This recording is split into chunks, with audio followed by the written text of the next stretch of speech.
शब्द प्रभु श्री राम जी के मुख से निकले थे, कहा जानकी इससे बड़ा धर्म नहीं है एक नारी अपने सास ससुर की सेवा करे। पति की सेवा करना धर्म है, लेकिन वृद्ध सास ससुर की सेवा करना परम धर्म है।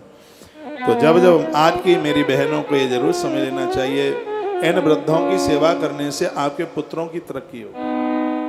लेकिन ये दुर्भाग्य है, घर में स्वान बिल्लियों के लिए जगह है, लेकिन घर में बूढ़ों के लिए, वृद्धों के लिए जगह नहीं। यह गलती मत कीजिए, ये भगवान है। सच में ये वह भगवान है जो आपसे बात करता है, जो आपसे बोलता है, ये वो भगवान है। इनके प्रति श्रद्धा रखिए, इनके प्रति विश्वास रखिए, ये कल्याण की मूर्ति है। ये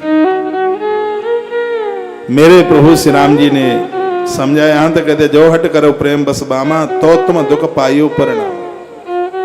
यदि तुम हठात जबरदस्ती से हट करके तुम गए भी तो उस जंगल में, उस वन में तुम्हें दुखों के अलावा कुछ भी नहीं मिलेगा। और वही हुआ, वही हुआ। प्रभु राम की बात नहीं मानी गई थी। मैया जानकी ने अपनी कुछ बातें कही, प्राणनाथ करुणा इतने सुंदर सुगत सुजान, तुम बिनु रघुकुल कुमद विद सुरपुर नरक समान। माँ कहती है प्राणनाथ, हे दया के धाम, हे सुखों को देने वाले, रघुकुल रूपी कुमुद के खिलाने वाले चंद्रमा, आपके बिना स्वर्ग भी मेरे लिए नरक की तरह है। एक तरफ से देखा जाए तो पति के बिना नारी के जीवन में कोई अस्तित्व नहीं है, कुछ भी नहीं है। माँ ये भी समझाना चाहती है। और जो ये चौपाई है वो बहुत गजब की है। जो स्त्रियां अपने पति को कुछ नहीं मानती वो समझ लें, माता जानकी की बात सुन लें। माँ जानकी ने क्या कहा, माँ तो पिता भगिनी नी प्रिय भाई, प्रिय परिवार सुखद समुदाय।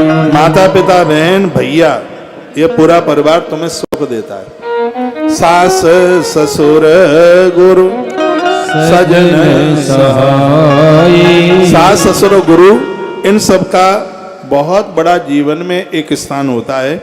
सुत सुंदर सुशील सुखदाई, बेटा हर प्रकार से माता पिता की सेवा करता है। तो मैया कहती है माता पिता बहन भाई परिवार मित्रों का समुदाय, सास ससुर, यहाँ तक कि गुरु स्वजन यानी अगल बगल के बंधु बांधव, सहायक और भी सहयोगी लोग हैं। और सुंदर सुशील सुख देने वाला पुत्र, पुत्र उसे कहते हैं जो सुख देता है। माता जानकी कहती है पुत्र, हे नाथ, जहाँ तक और स्नेह के नाते हैं, पति के बिना स्त्री को सभी ये नाते सूर्य से भी बढ़कर के तपाने वाले हैं।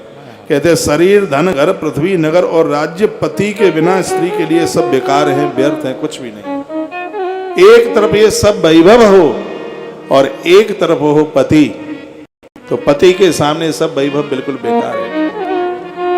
एक बार के लिए सब चीजें ना हो, पति हो, नारी अपना गुजारा कर लेगी। और एक बार के लिए सब कुछ हो, पति न हो, तो ये सब चीजें किसी काम की नहीं है। माता जानकी का संदेश नगर के वर्तमान समय की हर नारी के लिए। आजकल की मेरी योग बहनें कह देती, हम तुमसे कोई कम है क्या? तुम्हें 20,000 रुपया मिलता है, हमें 80,000 मिलता है, तुमसे पढ़े लिखे तो कोई कम है नहीं हम। चलो पापा बुद्धू था सो तुम्हारे संग सगाई कर गया, अब तो गुजारा हो रहा है। पति का एक बड़ा स्थान है। एक बार हमने एक पिक्चर देखी किसी के घर में, करवा चौथ थी उस दिन, दिल्ली की बात है। उसमें एक गीत आ रहा था पिक्चर में, भला है बुरा है कैसा भी है मेरा पति मेरा देवता है। सच में मानिए पति तो देवता ही, उसका आदर हो, उसका मान हो। इन पुरुषों को भी मैं कहूंगा कि आपके अंदर भी देवताओं वाले गुण होने चाहिए। यानी कि पौआ बोतल लगा करके आओ, किवाड़ में लात मारो और घरवाली तुम्हें ईश्वर मानती रहे। आप भी अपने आप का परिवर्तन कीजिए। पति देवता तो तब होगा ना जब राम जैसे गुण उसके अंदर होंगे। आप भी गुणवान बनिए, सहज बनिए। भूल करके भी स्त्री लंपट मत बनना, कुकर्मी मत बनना। एक नारी कम भोजन कम वस्त्र में रह लेगी, यदि पति भटक गया है, पराई स्त्रियों से जुड़ा हुआ है, तो कोई नारी कैसे भी उसको सहन नहीं कर पाएगी। पति के अंदर गुण। और एक बात और कहूंगा, जो पुरुष पराई स्त्रियों के साथ में जुड़े हुए हैं, ऐसे पुरुष का तर्पण, ऐसे पुरुष की आहुति यज्ञ में पितर और देवता कभी स्वीकार नहीं करते। इसलिए हर स्त्री पुरुष को अपने धर्म को बचाना चाहिए। लक्ष्मण वन में तप रहे हैं, उर्मिला घर में तप रही। दोनों के लिए तप की आवश्यकता है। मैया ने कहा भोग रोग समभूषण भारू, जम जातना सरस संसारू। भोग रोग के समान गहने भार रूप लगते हैं, संसार यम यातना की तरह लगता है। प्राणनाथ, आपके बिना जगत में मुझे कुछ भी सुखदाई नहीं दिखता। यहां तक कह दिया जियवेनु देह नदी जियवेनु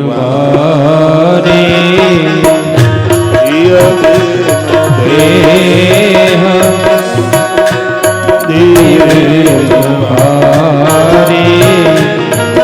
जैसे नाथ पुरुष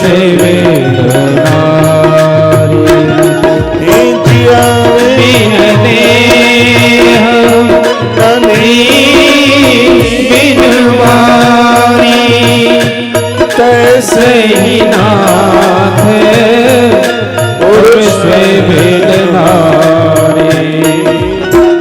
जिय बिन देह नदी बिन वारी, तैसे ही नाथ पुरुष वेद